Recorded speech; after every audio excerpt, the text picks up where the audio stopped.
Okay. ¿Qué pasa, campeones? I know you've missed us. It is Churros on the Monday, the 8th of July.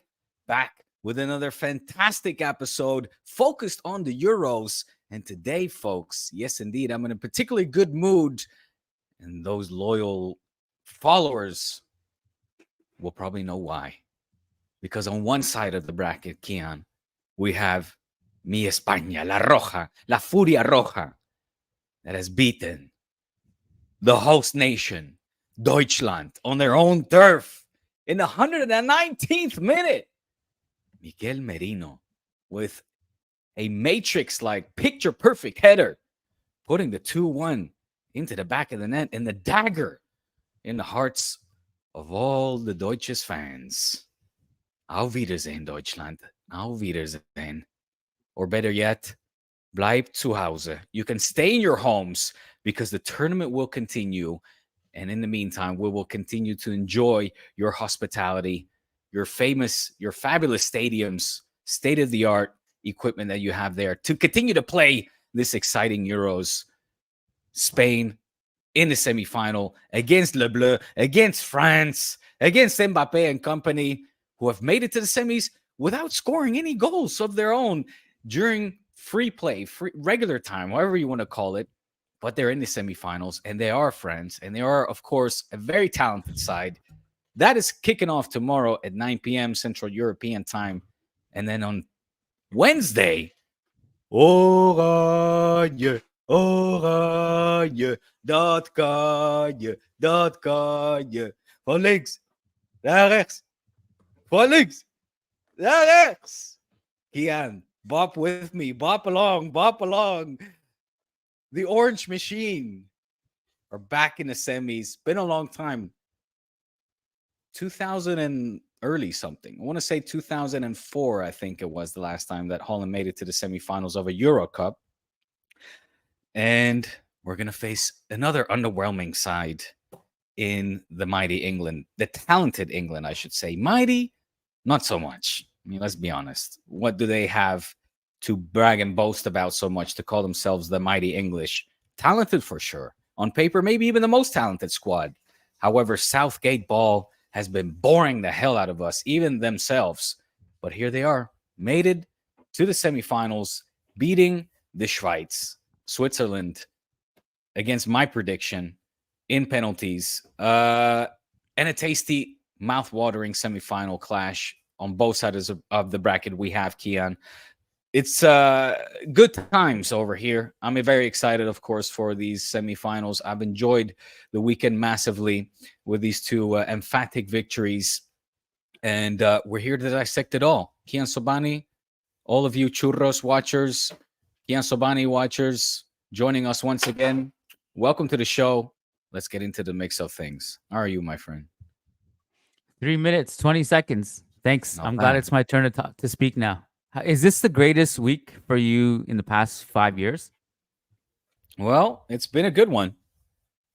When was the last You time told me to had... do the intro. If you're not happy Oh. with me doing the intro, please, by all means, I am dude. thrilled. My I am goodness. thrilled. No, This is there's against no way somebody I who's was doing... won the league, won the Champions League. I was flattered when you said, "Why don't you do the intro?" Didn't expect you to now complain about me taking up too much airtime.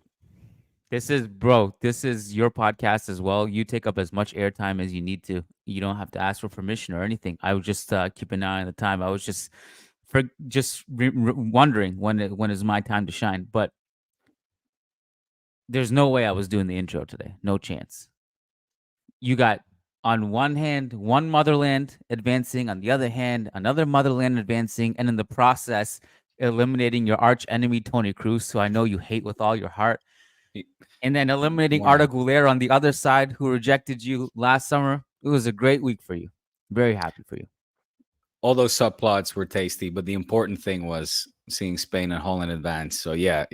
A good one, man. A good one. Highly enjoyable. Who knows? Maybe we're in for another Spain-Holland final, a repeat of the 2010 World Cup final.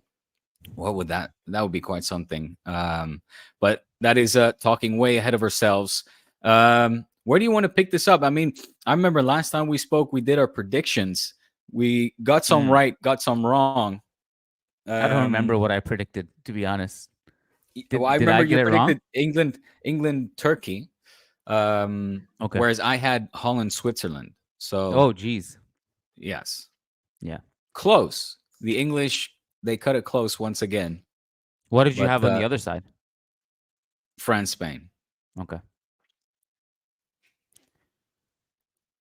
I'm gonna say it now. I think an underrated talking point heading into the semifinals is Carvajal not being there. I think that's a big absence. What was he Um. thinking? What the hell was he thinking? What Oh, was that? what do That you was mean? insane. It was the That right decision to do that. What do you mean? to punch the player in his in his face. I mean, He could have taken him down in another way. What was that, dude? whatever it was gonna be, it was gonna be a second yellow. So Mm. he made the conscious decision to go straight red card mode. Because It was what if Musiala, wasn't Musiala it? gets escapes and Germany score? I think it's worth taking the red card there, don't you? Yeah, I was just a little bit surprised of his tactics. I get the tactical foul. It's just I You mean didn't he might have expect been him able to to. get away with it with just a foul and not a blatant second I yellow? think so. I think so. I think so. I think he went a little bit overboard on that one. Yeah, yeah, yeah. Hmm. Yeah. Well, either way, I don't know. Like, I think Musiala was gone at that point. I'd have to rewatch it again, but it seemed to me like, yeah, it makes sense to take a red card there. But it's a gamble either way because I think he's going to be a big loss for Spain. But uh, I very curious to know what you were going through in that moment because when Merino scored, I was just in complete shock because I just assumed this was going into penalties. Mentally, I had kind of checked out. Yeah. I was getting ready for a penalty shootout, and then that goal came kind of out of nowhere. But I don't know, like there was a lot of talk about the handball and other things and Germany missing chances. And to me, I'm like, guys, I know it hurts, but you guys only have yourselves to blame. I thought a lot of them were just bad that day. And uh, they went out because they just weren't good enough, regardless. Yeah, What I were you mean, feeling in the Merino moment?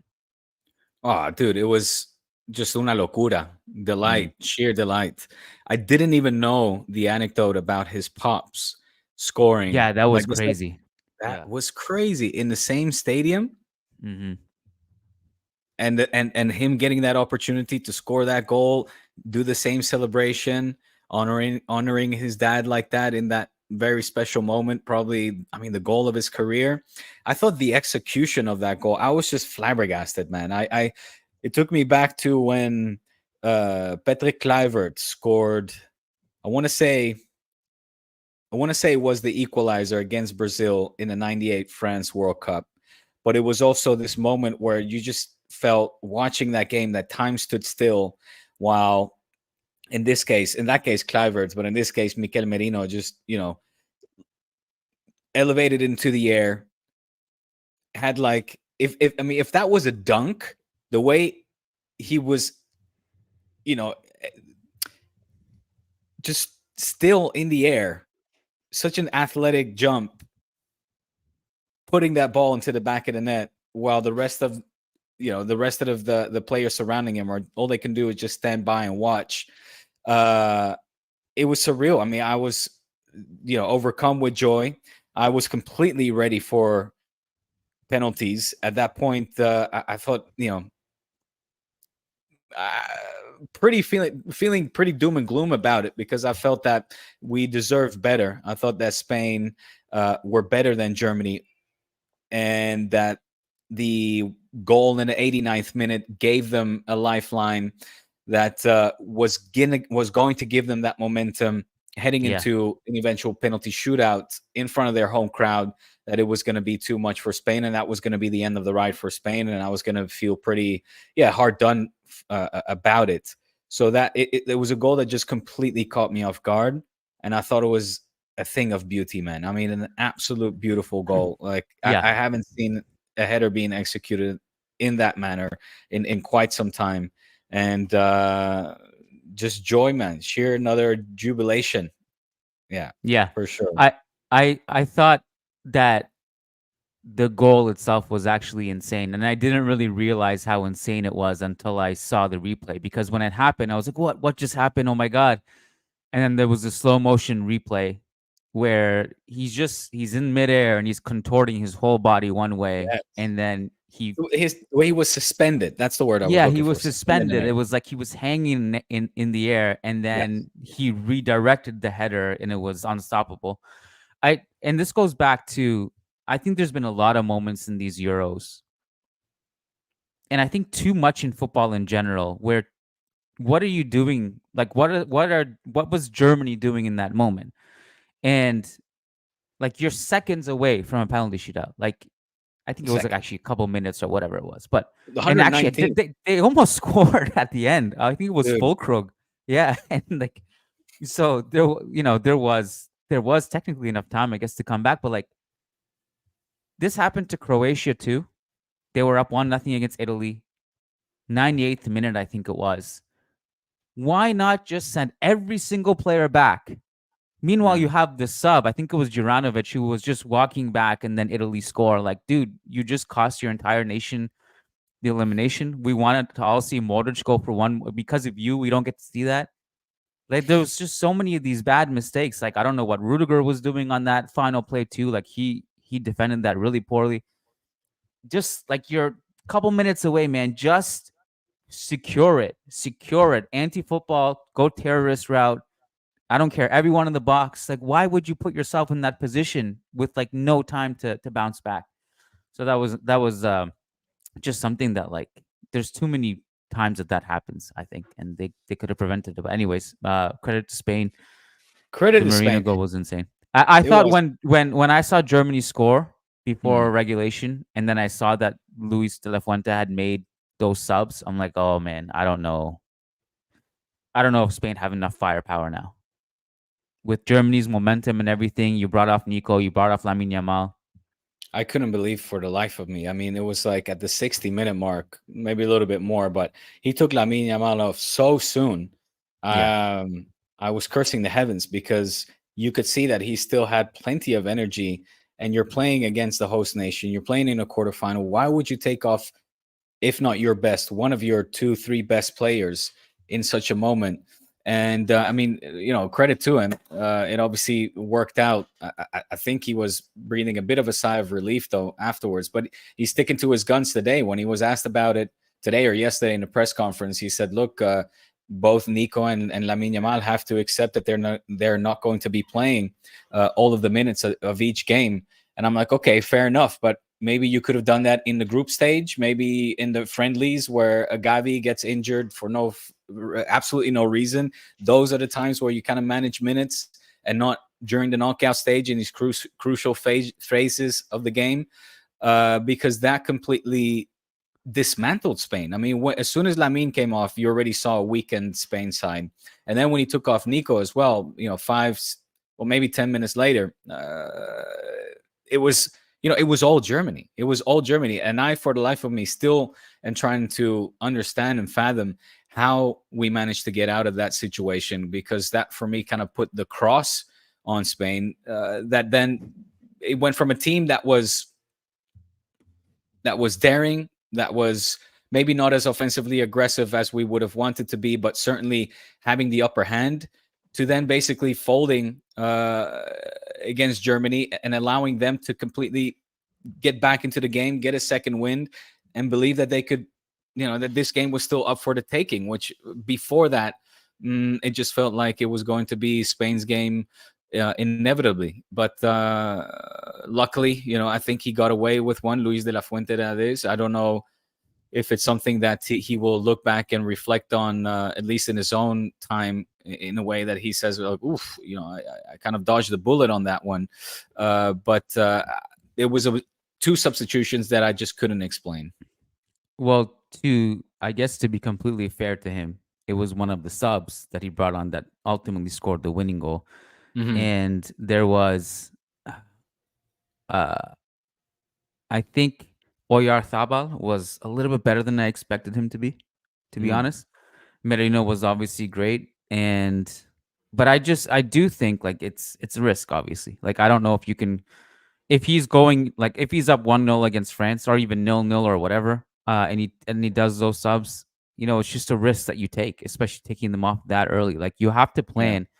Like it's good that you want this done in 90 minutes and you want to shore it up, but it's extreme risk because if you do concede a goal, now you're going an extra 20 minutes without these guys. And it's yeah. a big risk. And this happened in that last Spain group stage game too, or maybe it was a second game. I think it was maybe the Italy game where Hmm. I just felt like there was just a drop from Spain once De La Fuente brought off Yamal and Nico. Like you could tell Hmm. there was a drop off, and at that point it Right. didn't matter because Spain had been so dominant prior that they had basically already won the game. But you could just feel the drop off, and this team is really good. The starting 11 is really good. The depth is pretty solid, but the firepower I think off the bench is not the same as to what Nico and Lamine Yamal bring on specifically. Um, Danny Olmo makes up for a little bit of it, I guess, but I think Credit to him as well. Yeah. yeah, he Sorry. was great. I Mhm. think with that Pedri injury, I think it was, don't take this the wrong way. It's never a blessing for a player to get injured. But I actually thought Olmo coming in, just he has more dynamism to Pedri than Pedri does. Mm. Mm. I just think he got into spaces that Pedri wasn't going to get into. And Spain was able to hold on to the ball without him anyway. So I think that sub actually kind of worked. Um, Fortunately or unfortunately for Spain, but Yeah. I mean, a lot has been talked about here about that goal. About a lot of credit is given to Unai Simon for his initial start of that attack, and Dani Olmo's run as well. That uh, certainly he is more offensive minded than a Pedri. I mean, he's more used to playing as a forward as well. He is a striker, so I think Dani Olmo did justice and stood up to the task on the day. I think though any other day, I mean, you're taking a Pedri over a Dani Olmo, and Pedri being injured is certainly not something that should be seen. I think as a blessing, um, with what is still ahead for Spain, the semifinal. yeah, no, I do, again, just to be clear, like it's not actually a blessing. I just don't know what other word to use. I just think in that moment the sub actually worked out for Spain, and obviously long term it's a different story of what that injury means for Pedri. I've seen a lot of people saying, "Oh, Barca next year without Pedri, without Frankie." Well, I miss something? We don't know if they're actual long term injuries, right? They're No, just yeah, no, okay. no, no, no, no, no. They're talking. Well, the official medical report isn't out, but they're talking 6 to 8 weeks in Pedri's case. Right. So it doesn't Uh, affect the season. no, no, no, no. No. But that's rough. I mean, he's not coming back this tournament either way. Correct. Yes, exactly. Yeah, I mean, I don't know what the hell was going on with Tony Kroos in that entire game. He was uncharacteristically bad. It was his probably. I mean, he would say himself his worst game, one of his worst games in his career. Unfortunately for him, it was his worst than last game. But he was very bad, and he was out on a mission to take out players. He took out Lamine in a disgusting way, where the referee didn't give him anything for that. I mean, he could have been easily expelled within the first 20 minutes already from that game. My theory is that he wanted to step into Zidane's footsteps and get a red card on his last international match. That's my Mm-mm. theory. He's been emulating Zidane's career so far. Gets a tribute at the Bernabeu, leaves on his own terms, retiring a little bit earlier than maybe some other players would have, and then And at going out least with a red card. headbutt Pedri in the chest and knock the wind out of him. Don't have him sidelined for 8 weeks. Do you ever reflect on that Zidane Materazzi incident and be like, "Oh shit, that was crazy"? Remember when that happened? Like what? When I think about it, Almost yeah, 20 years ago. it was one of the most surreal moments in sports history. I mean, that was crazy, It's symbolic funny as how well. it was what? Sorry. Symbolic, mainly that part where you see him walk past the trophy, and that was Yeah. kind of the indicator that they were not going to win that one. I mean, he would have taken a penalty in the penalty shootout, and I think France. There's a big case that if he had not gotten the red card, France would have won that World Cup. his whole legacy would have been completely different. I mean, it's still Yeah. already a great legacy, but to end with the World Cup would have been unbelievable, like his second World Cup. But Mm. it's funny how time just kind of changes things in your brain. Like the collective narrative is now that, oh yeah, like, you know, it's kind of like a badass red card on your on your way out. At the time, it was, this stains his whole legacy. We'll never look at him the same again. But I don't know. People, I think over I time we're just like, okay, yeah. well, it was just a bad thing, and then it happened. Yeah, I don't think it's stained. And nobody, when you hear people talk about Zizou, never or It's rarely do class people and even bring it up. elegance. Yeah, yeah, yeah, yeah. No, I don't think it's stained with his legacy. But anyways, were you a little bit butthurt then to see España knock out Deutschland or what? You I couldn't have feel been like you'll. happy with Kroos's game. I feel like you're gonna give me shit for this, but for the first time in my life, I actually was actively rooting against Spain. And Well, you have been all tournament. I mean, no, I no, I you've haven't. made No, I that have much not been for. rooting against them. This my basically the last time I really was like nervous and really actively supporting Spain and really wanting them to go far and win was 2018. That when we lost to Italy. We lost to Italy. That's when you were Uh, still in Wii mode. Yeah. yeah, and then I just kind of became neutral, and then this tournament I was neutral, and then this specific game I was rooting for Cruz. I was like, no, we got to get Cruz his last trophy before he retires. So when Marina scored, I was like, disappointed. But yeah, Cruz didn't have. I don't think Cruz played a good game. I don't think anyone on Germany was good. I'm trying to think. I actually thought Rudiger was good up until that mistake he made on Merino's goal. Hmm. Wirtz was good off the bench, I thought, It's apart from the yeah, start of his first few touches. yeah. Yeah, it was just not a good Germany game. Not a good Germany game. Have you? I mean, it's kind of the typical thing, isn't it? But apparently, there's a motion being put forward. A what do you call that? A not a proposal, like an initiative. Tampoco, ¿cómo se dice? Like a not a resolution. There's a motion put forward by a fair few German fans to see if they can have that game be played again because of the handball Bro. incident. Oh, I this is like Kool-Aid talk now. This is but like this is Laporta coming out. We will replay this Clasico. I mean, but the handball. I mean, I thought that I was surprised with the uproar, given the fact that the image shows the offside play before that handball occurs. I thought that that would have put that debate to rest quite Oh, I quickly. didn't But even I'm know about the surprised it's offside. still. Yeah, This there's is an news to offside. me. Oh, right. The Well, there was handball that. itself in a vacuum. Do you think it was a handball? Look, Cucurella's hand is down. It's not attached to his body. Uh, so would I understand the frustration of the German fans had there not been an offside prior to that? I could understand, but you know, I mean, what do you think? His hand is down. It's clearly down. Is it attached It's to his body? No. it's down in the moment, but if you watch the replay, he brings it down to meet the ball. Hmm. You know what I mean? Like he Right, brings right, it right. down to block Intercepts. it. Okay, Whether yeah. it's conscious or not, I can't tell. But Mm, this was like this is why it's so confusing because no one the rules are like different for every tournament. So I don't know if you saw, but ESPN had put out an article that explained that FIFA before the tournament began yeah. told all the referees that if this, like literally the hypothetical Cucurella incident, if the hand is down and vertical and it meets the ball, it's not a penalty. But Mm, if it's horizontal, then that's a penalty. So watch out beats me, there man. with I Jorge. just have, I went this way. It's just so you know. But it's like, I can't keep up with the rules. Yeah, yeah. God bless you if you can.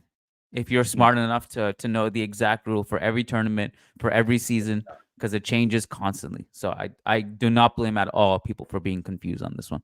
mm, yeah, yeah, yeah, yeah. There's a super chat for you. Okay. Footy Analytics says Diego worried about Araujo. He literally injured himself getting physical with 17-year-old Endrick. ... No, that where did he pick up the injury? He surely did he pick up that injury in the little shove? I I am don't know worried. if it was that an exact moment or if it was. I'm not entirely sure. I'm worried for his injuries, though. That's for sure. His repeat injuries, as is the case with Pedri. Although in Pedri's case, it was kind of a miracle. It is just a 6 to 8 week injury, I guess. But yeah, of course, that worries me. It's been a talking point all season. Um, Did you you gotta see gotta that? have these players healthy. Did you see that Araujo Endrick thing? I saw the shove. I didn't see. I don't know how he got injured. That's And why. then did you see Rafinha coming and shoving Yeah, Araujo? I Yeah. saw that. Yeah. Brazil is a mess. They're out. Ronaldinho's prediction came true, I guess.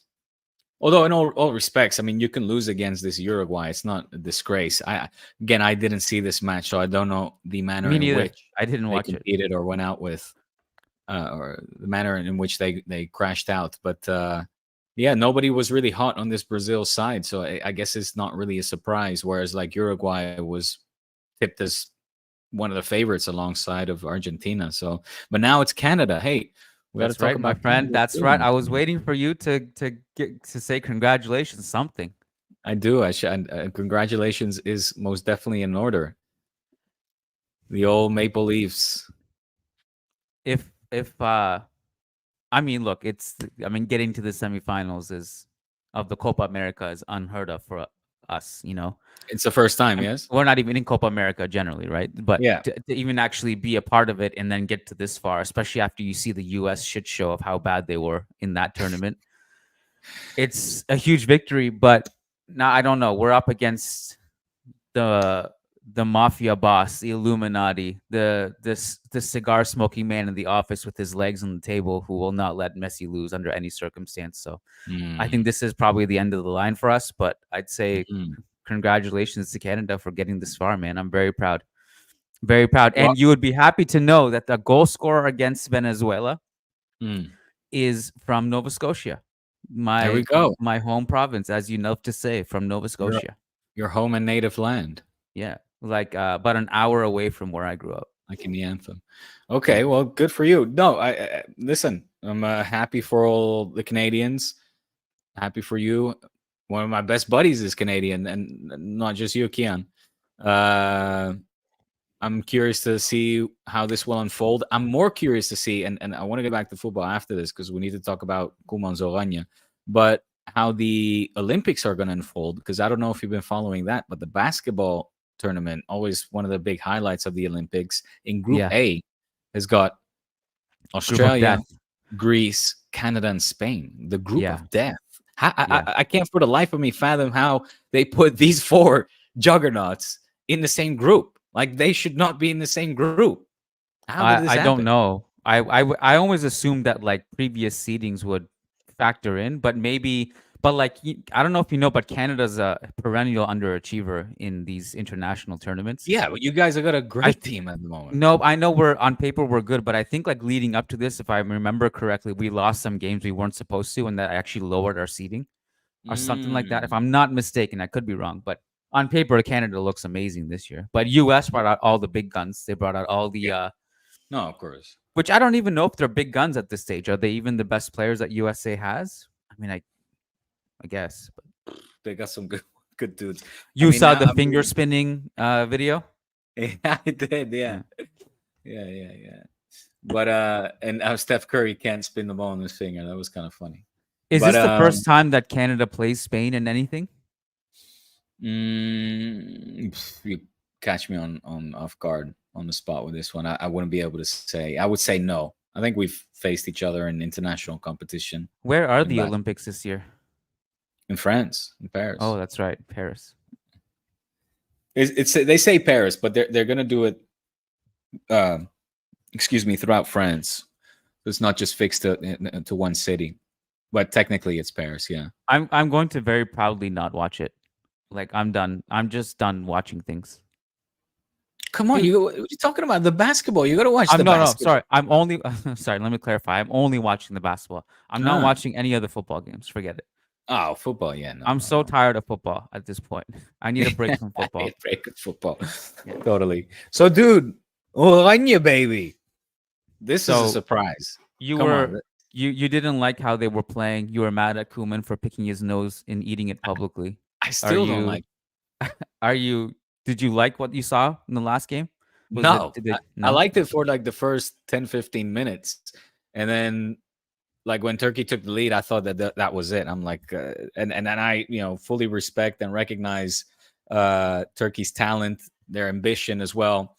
I thought that we competed, that Oranje competed well. Yeah, in initial, like, say, 15 minutes. And then there was this slump. I mean, this is just not a Holland that we can compare to the prior golden generations. It is a far cry from the 88s, from the entire 90s, early 2000s, and yet, like England, I suppose, here we are in the semifinals at the cusp of reaching, like, exceeding my expectations, everyone's expectations. I mean, it's been fun to watch because of the fans, and obviously me being half Dutch, I'm loving the fact that this team is moving forward. And somewhere inside of me, I always, I feel that football is somewhat indebted to Holland for being the country with the most final appearances. Sorry, I should say that right. The country that has appeared the most times in the final without ever winning a World Cup final.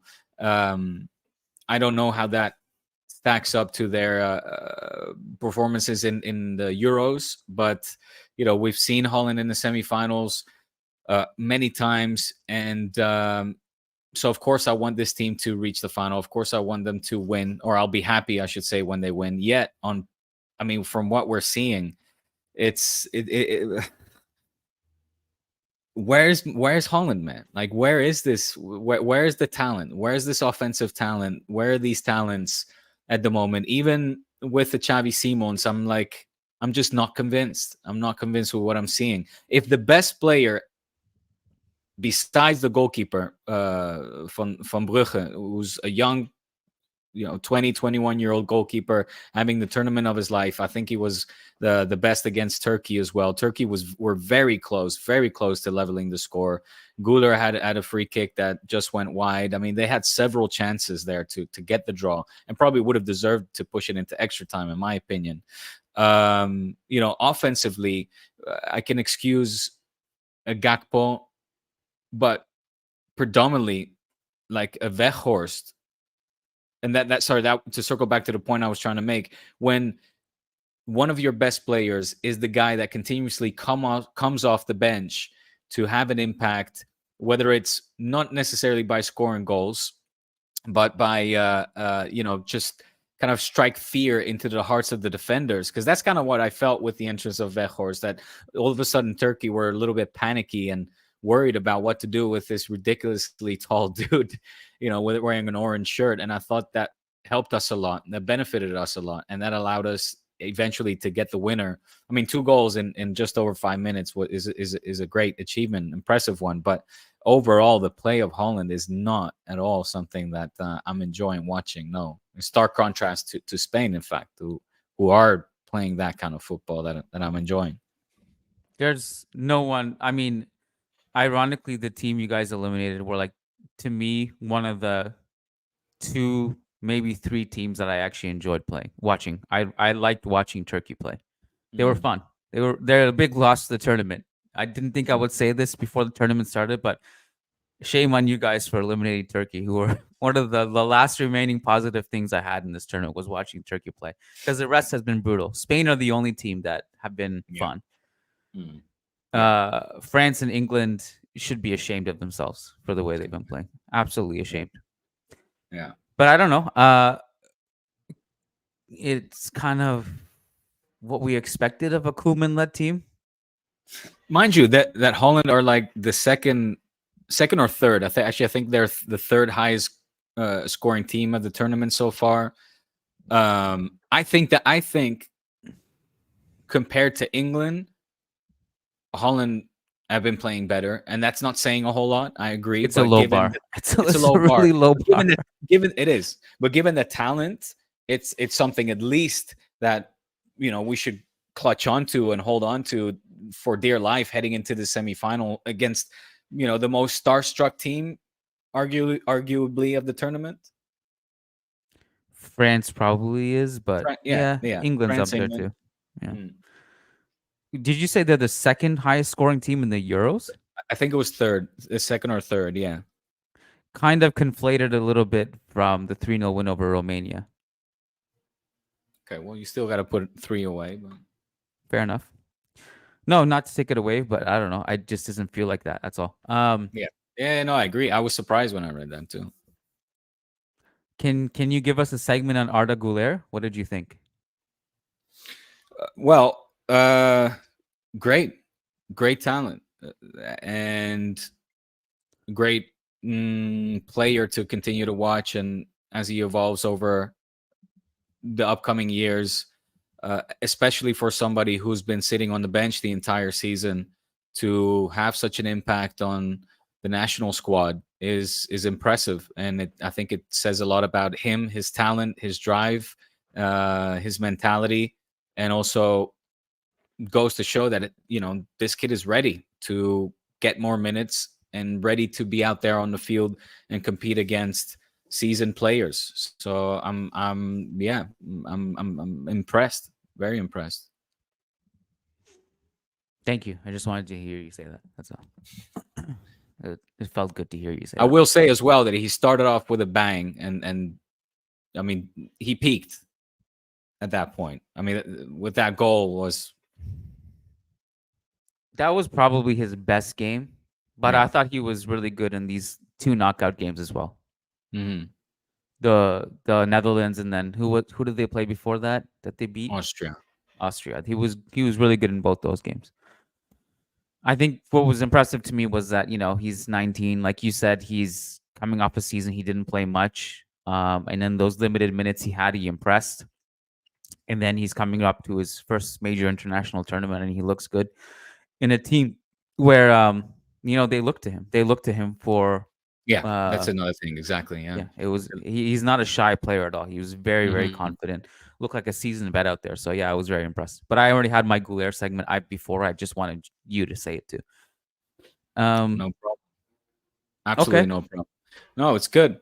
And these are, I want to see more of these talents. What's really impressive is and I don't know, I can't remember really living through a time where so many young players were like not just knocking on the door of opportunity, but knocking that door down and Yeah. stepping right into the spotlight and saying, "Hey, look at me. Here I am. I'm ready."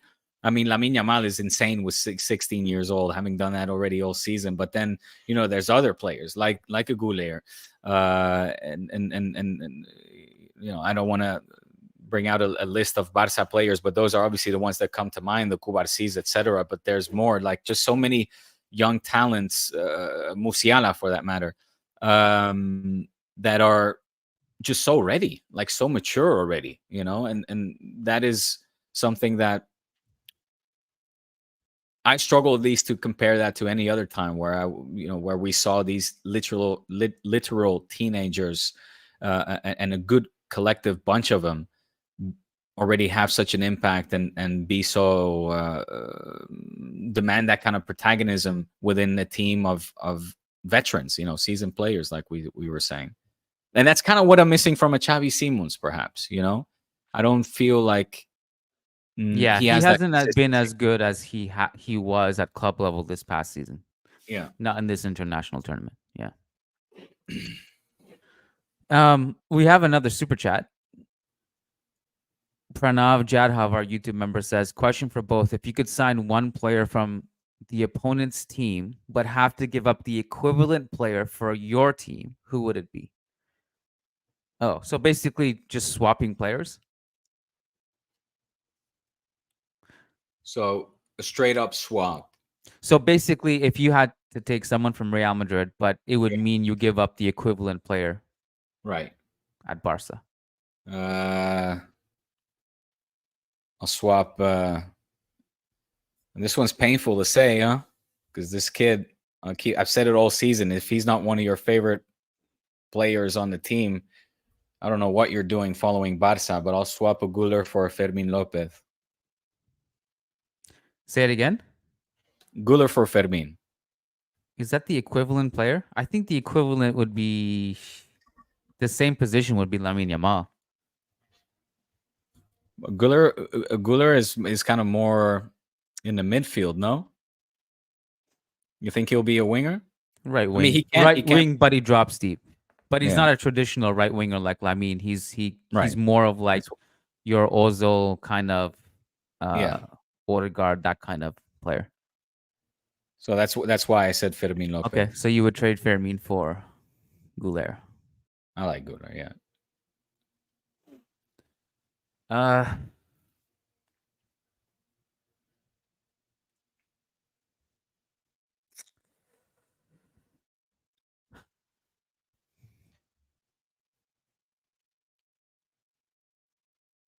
I'm good. I don't think I'd take anyone from Barca.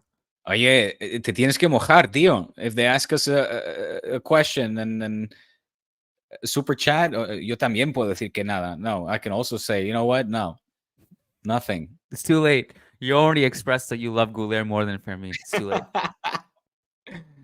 You tricked me. You pulled a nasty one on me. Okay. I'll go best player available rather than fit. So I'll go with Lamine Yamal. And I guess who's the equivalent?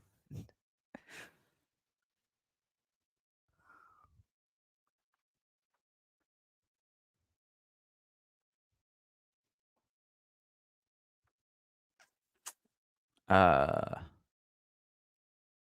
who's the equivalent? Is it Rodrigo, I guess, as a starting player on the right ish? It's Yeah, I okay. guess so. You can say Bellingham if you want. Yeah, I guess that's the answer. Lamine Yamal for Rodrigo.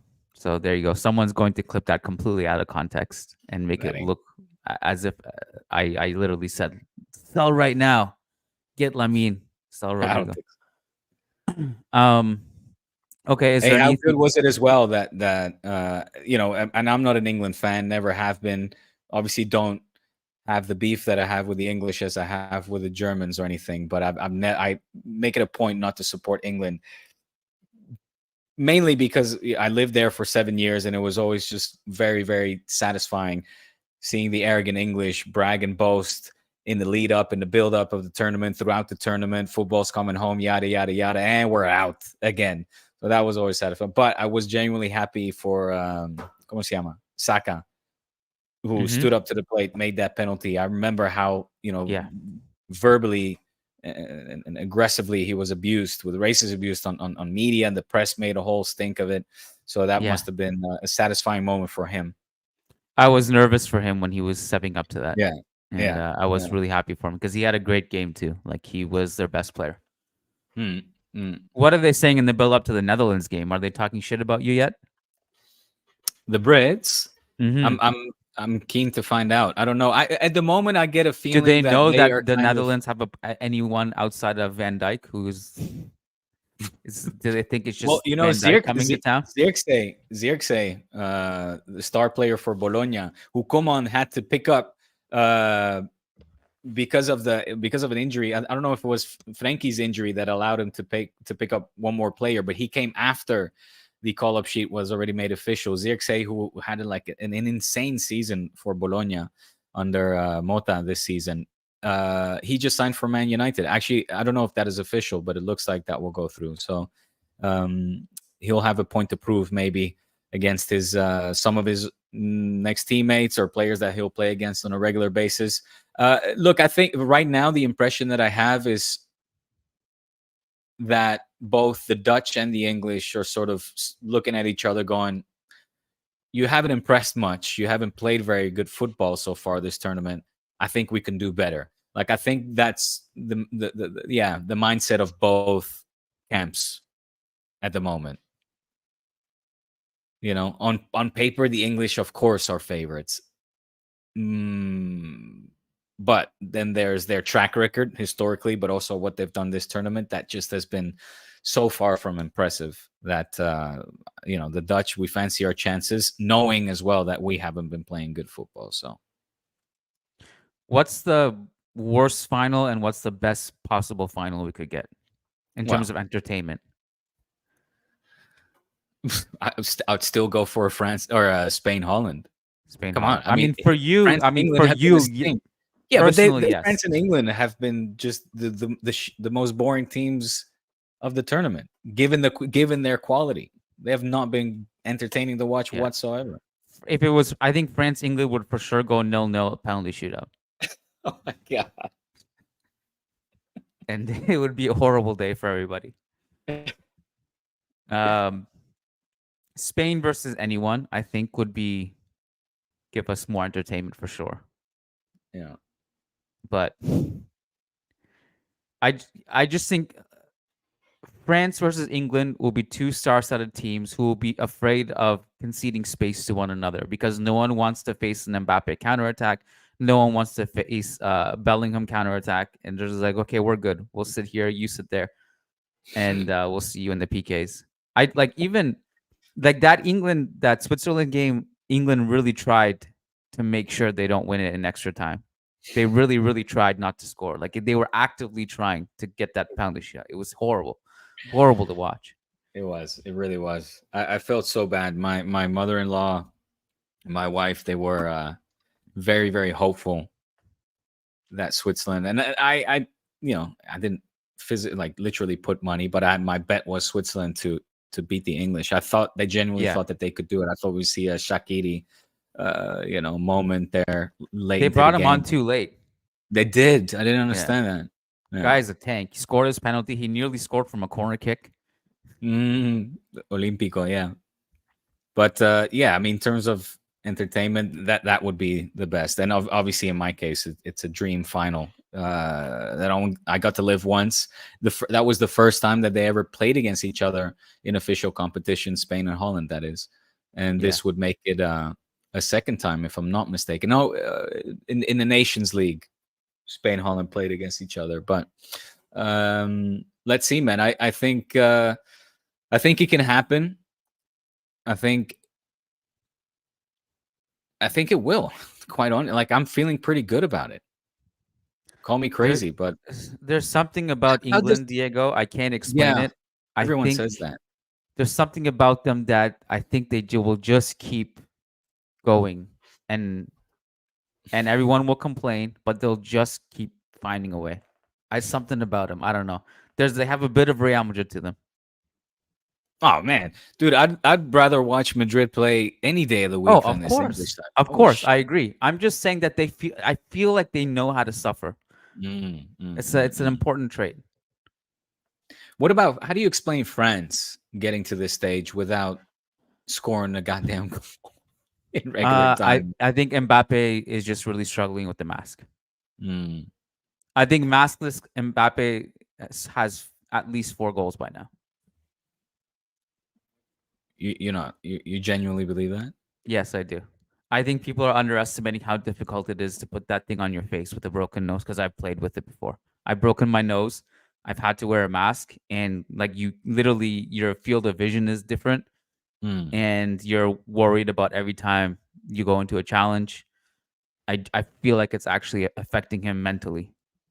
Not to make an excuse, but whatever. Like I'm not gonna feel sorry for him. That's my scientific explanation. Well, if that is the secret recipe, if we've cracked the Mbappe code and all it takes is a little and he's done for the season, then maybe that's something Hansi Flick should take note of. Just don't tell Araujo. Just don't. Hansi Flick. By the way, Barca are starting their training for all of those not on international duty on Wednesday. Or Madrid starting the motors in Valdeveras, or what's good the question? Deal? I don't know. I'd have to figure that out soon. I think I'm gonna crash Barca's training session this summer too in New There we York. go. Yeah. You going to New York? Or are you gonna? Yes. Cool. Yeah. So I'll report back.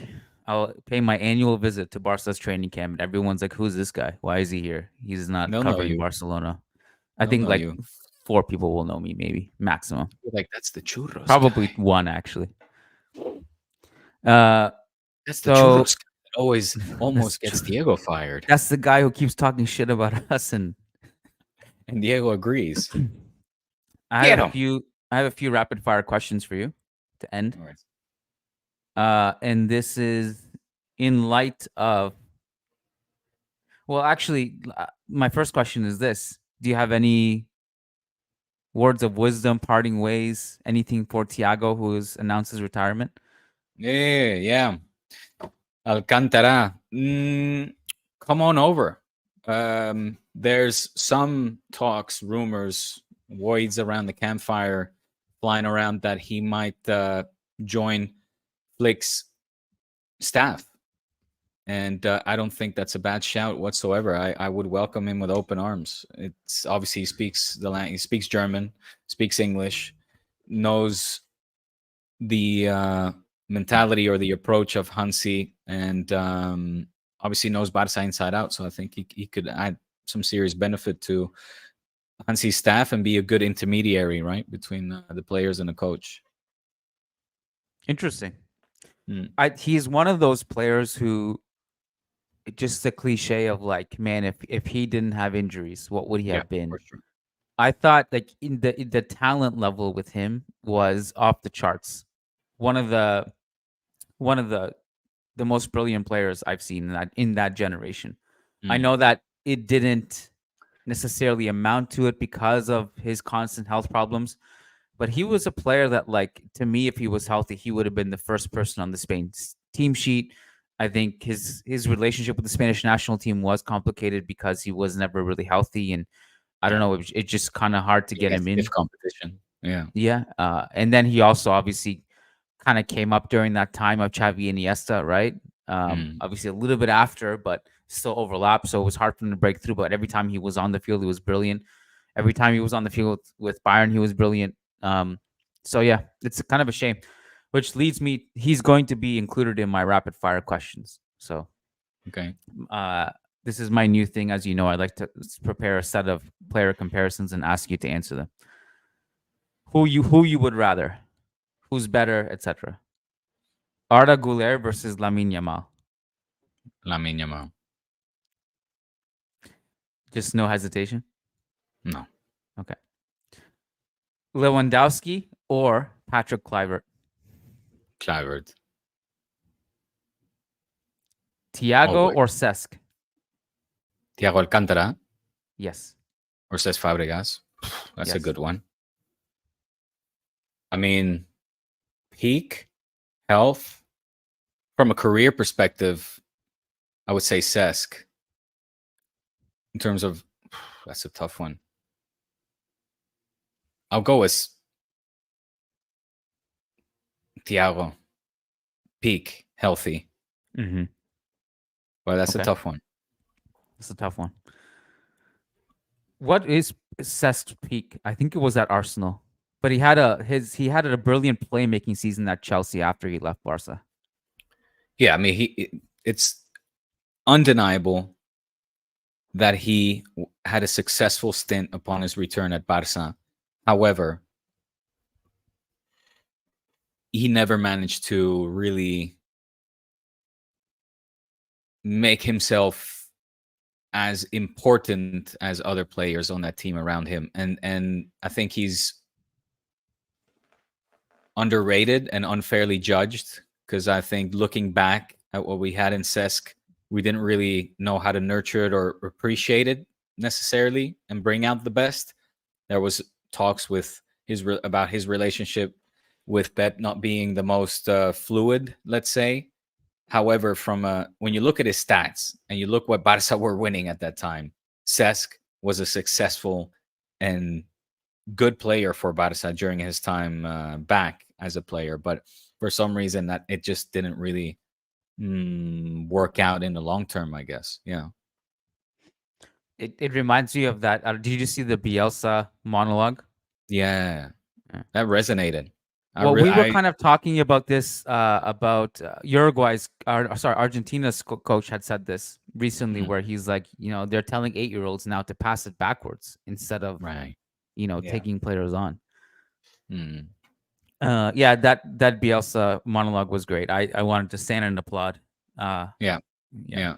I think he's right. I think whether people want to admit it or not, like maybe this is a phase, this is a cycle. We'll come out the other side and it'll be fine. But I have this exact thing watching the Euros. I feel it. I feel how conservative it's been, and Yeah. yeah. Yeah. Uh, There was Araujo. something I wanted to ask you. We'll think about it and come back after this. Yeah. Araujo or Rudiger. Of course, Uruguayo. I gotta go with Ronald for sure. Really? Still? You saying still based on? I just remember that going back 2 years ago when we had just signed Rudiger and him and Araujo got into something in that Clasico in Vegas. And then the discussion was at that time, it was like, well, Araujo's better. I mean, Rudiger's been amazing in the past year or two. And I just wanted to see. I look. You're right. Yeah. I'm flipping on that. That's one. all it took.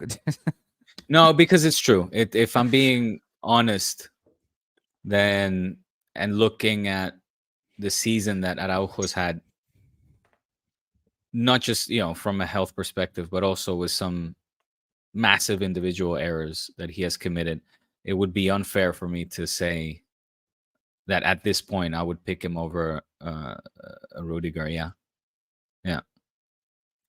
You would take Araujo over Rudiger still? Or you meant to? No, I'm No. flipping it. No, Yeah. yeah. Well, going back to the first one, if you had to guess who scored more goals in La Liga last season, Arda Güler or Lamine Yamal, who is it? Do you know? I mean, Lamine doesn't really score goals. Okay. I guess. I mean, So and you he's setting up exempt these from it? questions, obviously. Yeah, I'm No, not I going to just judge wanted to know him if just you knew, on that's goals all. scored. No, I'm still taking Lamine, Okay. as would you if he was wearing a white shirt. So you're not being truthful to your own thoughts here. I really like Lamine Yamal. I have zero desire to belittle him at all. Like, he's awesome. I also don't know if we would have seen him play at all at Real Madrid. I think the timing really worked out for him at Barca. But is he still 16? I like Lamine Yamal. I love Arda Güler. Just leave it there. Frankie De Jong or Guti?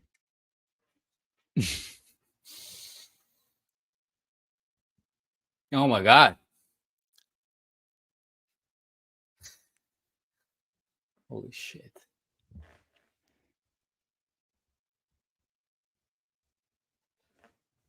You know what? I mean, this is not even like because I rate Guti so much. I'm just not really that hot on Frankie in recent times.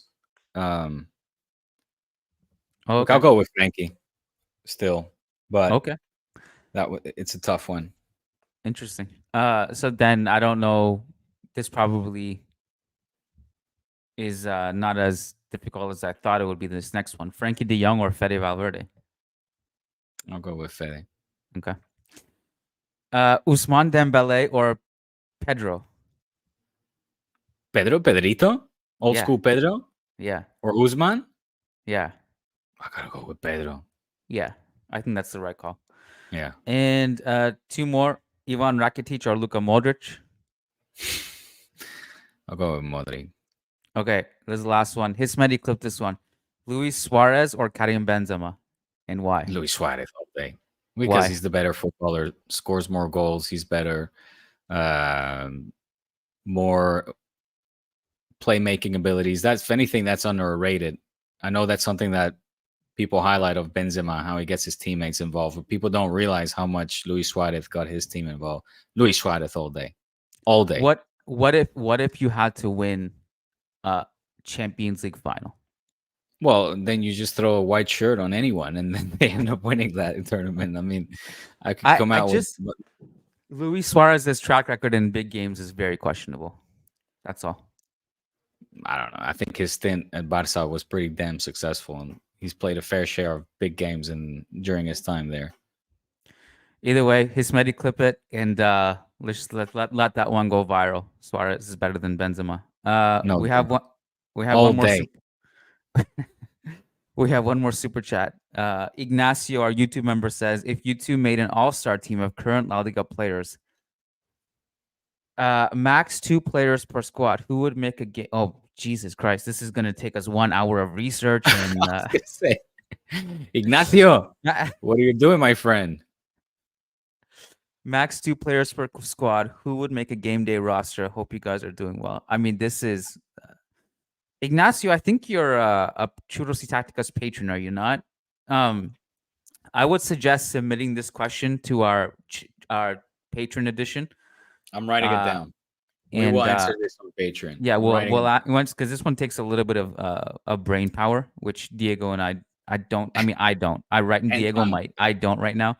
And so on that note, Ignacio, thank you for being a member. And I'm going to put that on the bottom ticker there. Patreon.com/churros y tacticas. That's where Diego and I once a week go over and answer questions from members. And it's only exclusively available on patreon.com/churros y tacticas. It costs less than a Starbucks coffee. So there you go. Healthier, better bang for buck, better investment. And we'd love to see you and over you're there. Helping. Yes. Yes. We do appreciate all your support. You guys are mad loyal, and we thank you. We know these summer months are difficult to align our agendas and to stay consistent with work and holiday commitments and whatnot, but we thank you for your loyalty and commitment. And definitely give us a follow over there. Definitely. And as you can see, follow us on social media at Churros Tacticas, at Diego Lorin, at Kion So. And we'd love to see you over there. And yeah, thanks for listening. See you on patreon.com/Churros y Tacticas. Enjoy the rest of the week, guys. We'll be back on Thursday or Friday for our members. Peace out. Thanks, Diego. Thank you.